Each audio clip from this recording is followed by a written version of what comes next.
Now it's clear beyond all doubts that the ODM party is divided, and the Linda Mwananchi campaign that was to be staged by Honorable Governor Orengo, the Secretary General of the party, Honorable Edwin Sifuna, and of course Babu Owino, the Deputy Party Leader Sotsi, among other numerous leaders who are currently right now somewhere in Busia making these statements, has begun. Now, ladies and gentlemen, if you are joining our channel for the first time, that is your first time interacting with the People's Mirror, then please hit the subscribe button so that these timely political stories do not escape you, but also so that you help in our journey and our growth.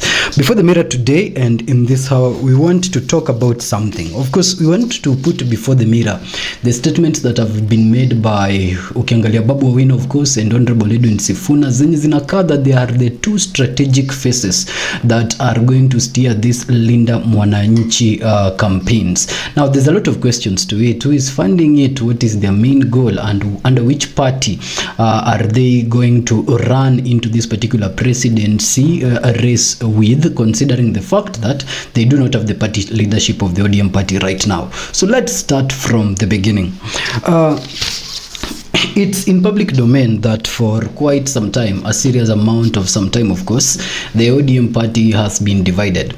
Now, for a large part of last week and this week, there was conversations that after the ODM senior members, let's call them for the purposes of this recording, ODM-A, after ODM-A started their Linda ground campaigns, the ODM-B, which is the current team, said that they were going to start the Linda Mwananchi campaigns. Now, Busia, which is the county with the highest registered number of ODM members, actually is the basis where they have started their campaigns with. You remember very well that even for ODM-A, when they were starting their Linda ground campaigns, they also started with Busia County. Now, we want to put before the Mirror these two statements, the one that were made by Babu Owino, of course, and the one that were made by Edwin Sifuna. Then after that, we want to take a deep lens of the ODM party. Do you think the ODM party is going to survive? And if the ODM party is going to survive in amidst these current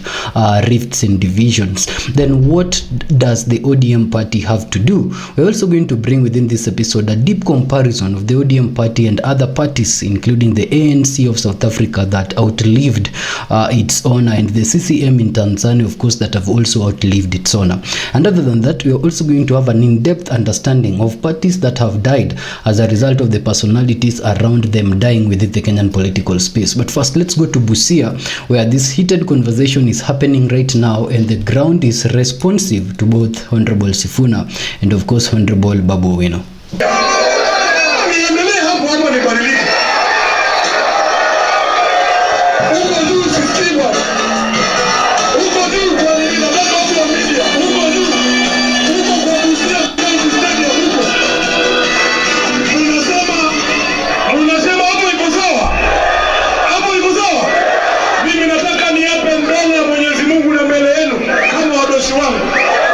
Nimeshikilia sibanduki kwa sababu baba hakulea watu waoga.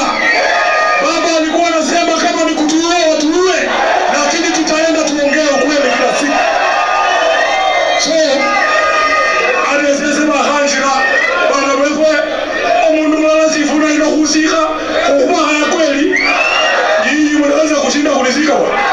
Kwa hivyo wale wanasema wataua Sifuna, watu wa Busia waambieni mko tayari, mnajua mpaka nyumbani, si ndio? Hatutatishwa na mtu yoyote. Mheshimiwa Raila Odinga hakulea watu waoga. Na baba alikuwa anatuambia kila siku, Sifuna, chunga maslahi ya mwananchi, kwa sababu hiyo ndio kazi yetu.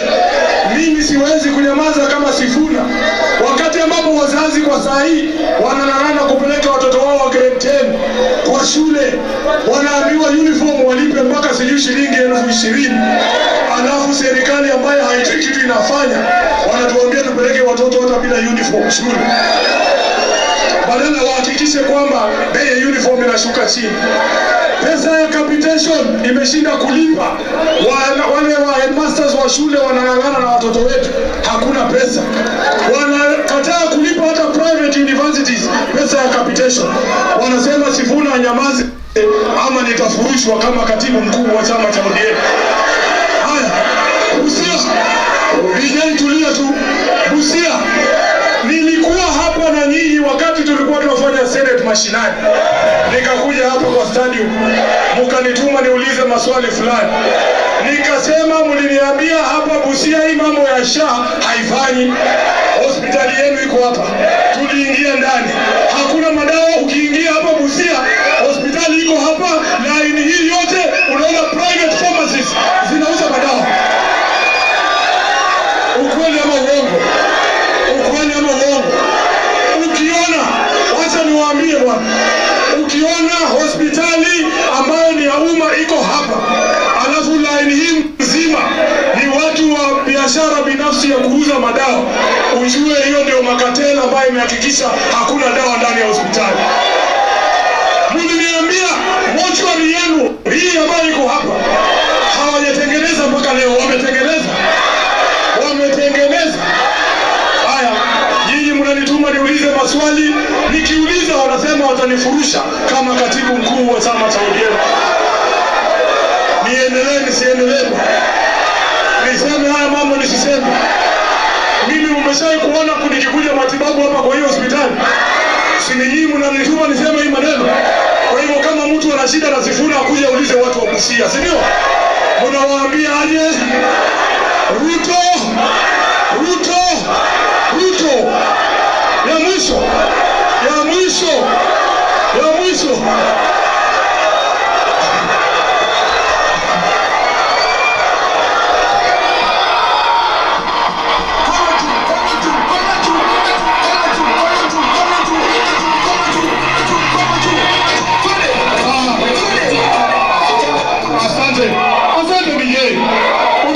It's real, it's responsive, and it's active, and that is the crowd that Sifuna and the Linda Mwananchi cohort of the ODM party that are currently in the western part of Kenya are moving.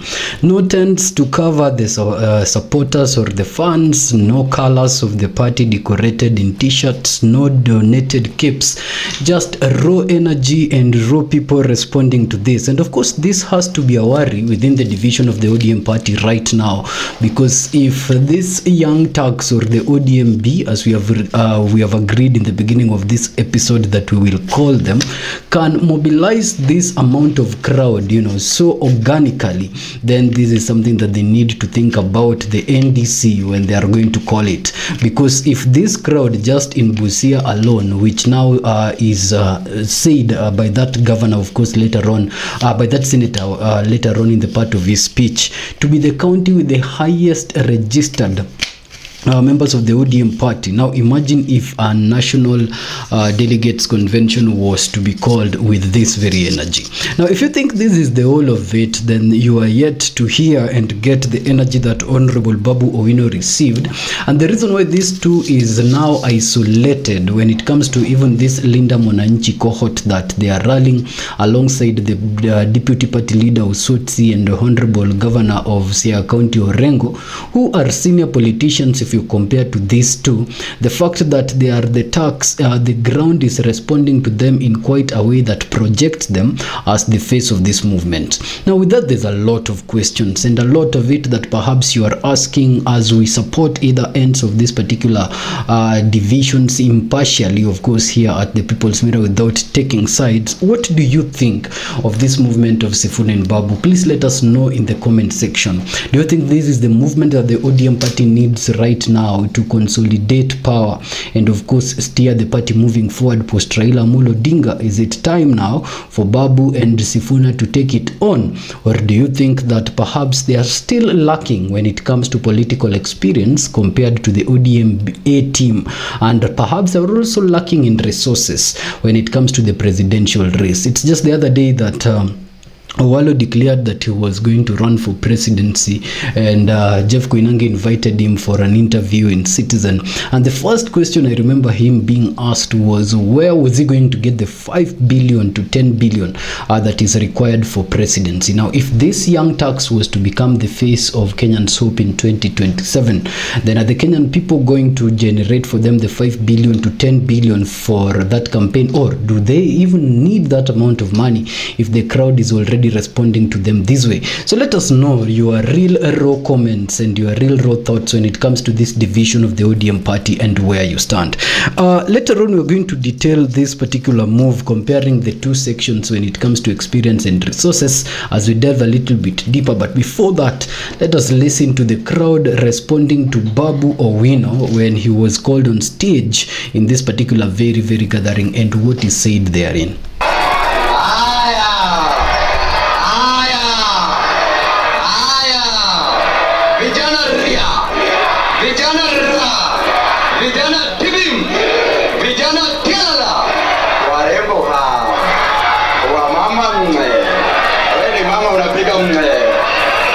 Asanteni sana. Mwalimu wa maths, hapa ni wapi? Hapa ni wapi? Hayawi. Walikuwa wanatuuzia uoga, wanaweka vita, wanasema hatuwezi fika hapa, lakini hayawi.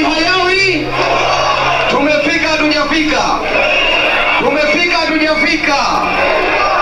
Vijana wetu ambao wako hapa, wakati wowote saa ya kampeni ni vijana, saa ya kurushia watu mawe ni vijana, saa ya kuwekea watu posters, saa ya kushikwa na polisi, saa ya kukula ni wazee. Sasa jamani, vijana watakuwa wakifanya kazi, lakini wakati wa kula mnaambiwa mwezi kula. Nataka niwaelezee vijana wenzetu, huyu ni Babu kwa sababu bila Babu Babu. Na tunasema baada ya baba. Kwa ajili ya hiyo na kwa sababu ya hiyo, tunataka tuambie Wakenya wote na wanabusia ya kwamba hii ODM ya saizi, hii ODM hatuijui, kwa sababu hii ODM saizi ni ya wanabiashara. Saa zile wanaenda State House, wamewacha mama mboga wapi? Wakienda State House kuchukua pesa, vijana wako wapi? Wakienda State House kufanya usherati huko, vijana wako wapi?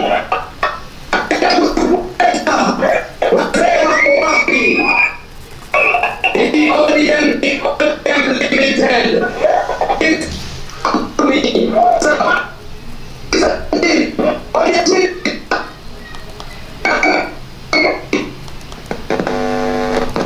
Pili, wanatuambia raundi hii hawawezi enda maandamano. Wacheni niwaulize wananchi wa Busia, nini ilifukuza wazungu hapa Kenya? Nini ilileta multipartism? Nini ilitupatia katiba mpya? Nini ilifanya Gen Z aende? Nini ilifanya Ruto akimbie kwenda kutafuta Raila? Nini ilifanya Ruto akimbie kutafuta Raila? Kazi. Nini yapatia kufanya kazi?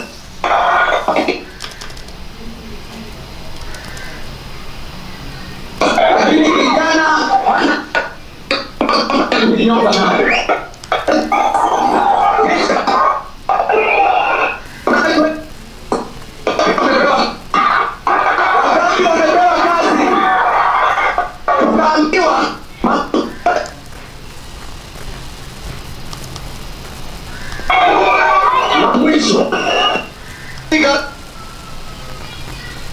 kijana ana kazi, mama anaamka asubuhi anauza mboga, arudi na pesa nyumbani, kwa sababu hiyo pesa haitoshi kodi ya nyumba, hiyo pesa haitoshi school fees, hiyo pesa haitoshi chakula kwa nyumba. Baba anatoka asubuhi anaenda kwenye jua kali, kijana anaenda kwenye bodaboda, kijana anaenda kwenye mjengo, anarudi nyumbani hakuna nini. Alafu unasema serikali ni mzuri. Serikali mzuri ama mbaya? Serikali mzuri ama mbaya? La mwisho, 2027, 2027, 2027, we will have a revolution. We will have a revolution. A revolution of ideas. A revolution of courage. A revolution of youthful people. A revolution of jobs. A revolution ya kufukuza Ruto kutoka wapi? Na mwisho kabisa, hii chama cha ODM, wale wadozi ambao wako juu. Now, Babu, before giving his warning to Wadosi Wakuju, you could even think that perhaps the people that Babu is castigating in his speech had it organized that his PA be interfered with, because as he speaks, then you listen to those particular hitches. But that is the nature of how things are sometimes. There were some little hitches on his speech. Now, let's give it a contextual look. Let's say, for example, the ODM party is divided. The senior members of the ODM party go with the UDA party. These young thugs, including Orengo and Osutsi, decides, okay, they are not going with the other part, the ODM-A. They are staying with this particular section of the ODM that remains. Of course, as the Sifuna talks about it, right now there are two sections of ODM. There's the ODM ya Ukweli and ODM ya Mfuko. And this ODM ya Mfuko apparently refers to ODM-A. But let's go back to our analogy. So they split, and then the part A goes with the UDA party. Part B decides, okay, Azimio was just revived the other day, and Karoli Omondi, who is actually part of Part B, decides instead of joining the united opposition, or instead of identifying, of course, with the UDA party, let us stick in Azimio. So they stick in Azimio, they form up their strong base ahead of 2027, and they portray a very strong front that neutralizes both the ruling party's influence and the united opposition influence in the table. But one thing is common between them and the united opposition: the chant of one term. So they decide they are entering this race, and they bring two candidates. The people that they have brought for you is Honorable Babu Owino. He has decided now he's not going for the gubernatorial seat of Nairobi, for example, just as part of this analogy. And they've also brought for you the, of course, Secretary General and the Senator of Nairobi, Edwin Sifuna, in the ticket. Do you think this is a ticket that is tenable, as much as we are calling for reforms and youth and involvement in politics right now? And that is the position that, of course, individually I come from, that it's a space that needs to be created for the youth right now. There needs to be joining Amisi together with Babu's team, bring Salasia in, bring Ali from the coast in, bring any youth leader who is already in the scene in, so that they let youth leaders who are not in the scene join them, and discussions be made, of course, moving forward on how to liberate the country. And Salasia actually can be very, very active in that particular involvement, just like Ndindi Nyoro also can be. But that story aside, do you really think that that is particular ticket can win in 2027? And if they can, then what do they need to do?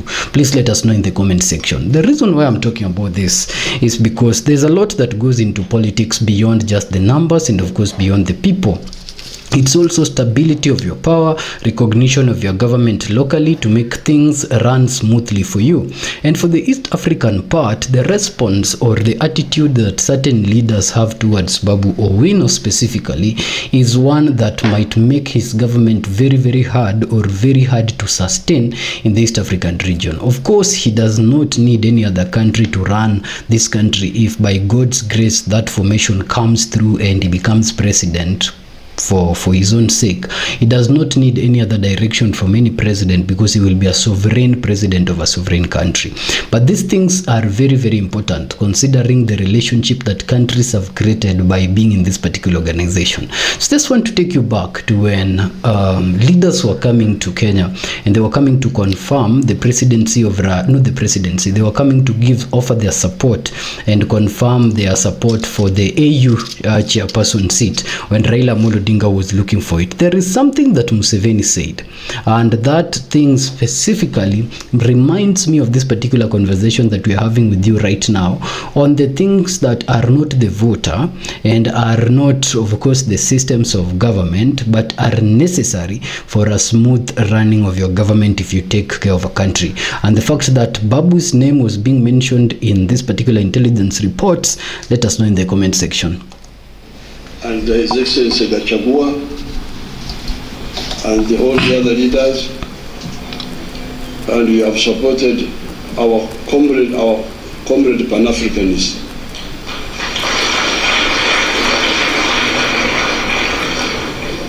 There are some individuals in Raila's group who I don't think know what they are doing.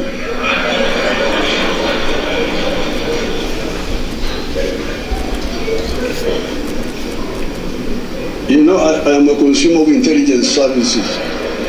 So I already see intelligence service reports. There's a character called Babu. I already see Babu. Dealing with anti-Ugandan group, anti-NRM groups in Ugandans. So I have never chosen him, but now I am choosing Babu. But those are individuals, they are not the Raila group, because I know Raila from the nationalists and Pan-Africanists. So, Munsamehe maneno mengi, I am here to support the candidature of Raila Odinga. Now, that was what, of course, Museveni said when he came locally, when he was confirming his support for Raila Odinga, and he called them individuals who are not part of the Raila group.